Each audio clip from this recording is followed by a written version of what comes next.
He's taking me tonight.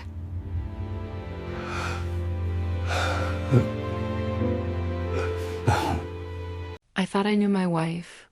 14 years together, I thought I understood her moods, her silences, the woman I'd built my life with. But that night, everything I believed in shattered. It was a Tuesday. I was on the couch, headphones on, deep in quarterly reports, the usual routine. Then Clara appeared in the doorway, her posture stiff, almost rehearsed. Her eyes wouldn't meet mine. "Elliot," she said, her voice barely a whisper. "He's taking me tonight." My fingers froze. The words didn't make sense. I tried to twist them into something innocent. A coworker giving her a ride, a friend helping with a project. Anything but what she really meant. But her face told the truth long before her words did. "He asked me out," she whispered. "I'm going with him."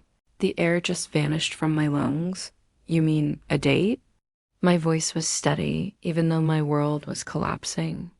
She gave a small, guilty nod. In that moment, a heavy, suffocating silence filled the room. It was the kind of silence that happens when a life ends, even if the people inside it are still breathing.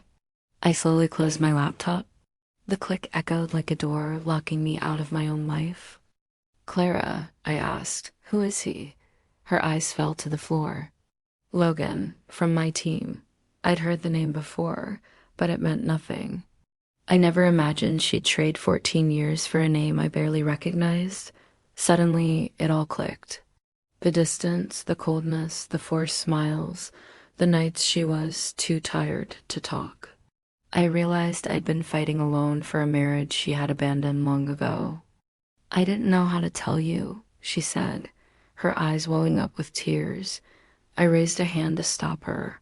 "Don't explain." "Not now." For the first time in years, I saw everything with perfect clarity.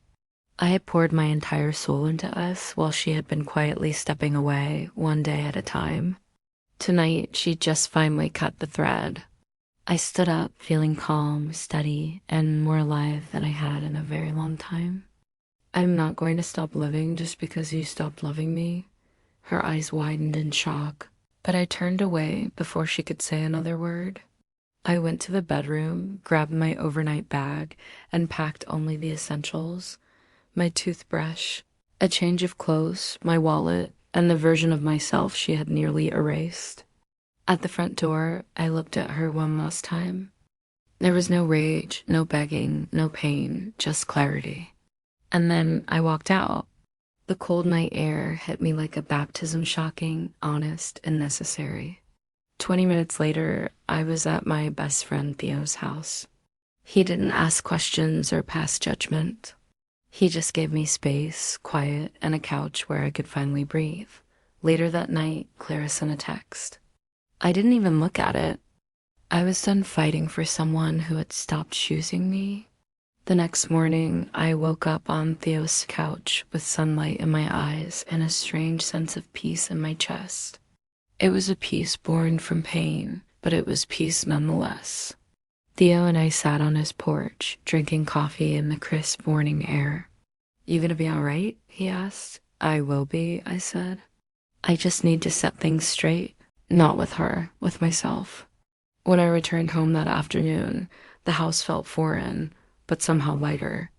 Clara was gone. I opened her closet, stared at her neatly folded clothes for a moment, and then shut the door. No grief, no anger, just acceptance. I finally looked at the text I'd ignored from the night before. "Elliot, we need to talk, please." The panic in her words was obvious. She was finally feeling the consequences of her choice. I took a deep breath and replied, "I have nothing to say right now. I need time. Please respect that." That simple sentence felt like I was reclaiming my power, my agency, something she had taken from me long ago. Hours passed with no reply from her, and with every minute that ticked by, I felt more in control. That evening, I took my first real step forward. I called the bank and removed her from our shared credit accounts. It wasn't about spite or revenge. It was about self-respect. It was about rebuilding the boundaries she had shattered.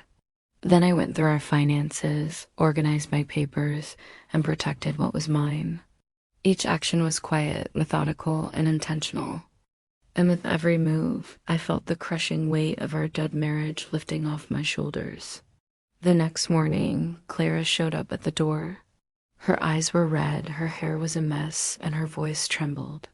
"Elliot, please." I held up a hand, stopping her before she could start. "Not today. If you need to contact me, do it properly. Until then, I'm moving forward." She just froze. The control she once held over me had evaporated. For the first time in a very long time, I was untouchable. The weeks that followed were strangely peaceful.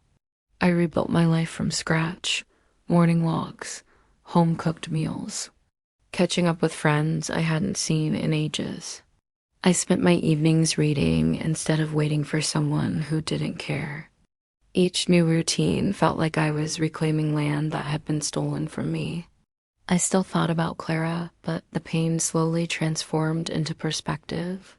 She wasn't a villain, maybe not even a bad person. She was just someone who fell out of love and didn't know how to end things without destroying me in the process.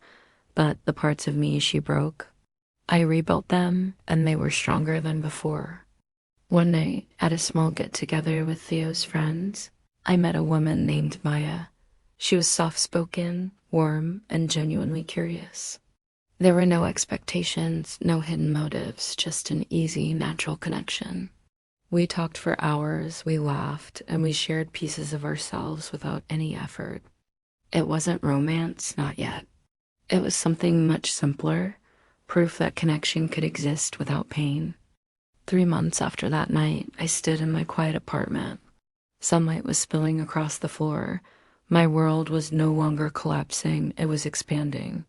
Clara will always be a part of my story, but she is no longer the ending. I am. As I locked the door that night and caught my reflection in the hallway mirror, I finally understood. Sometimes walking away isn't about losing. Sometimes it's the first real victory. Thanks for watching. If this story resonated with you, don't forget to like and subscribe for more.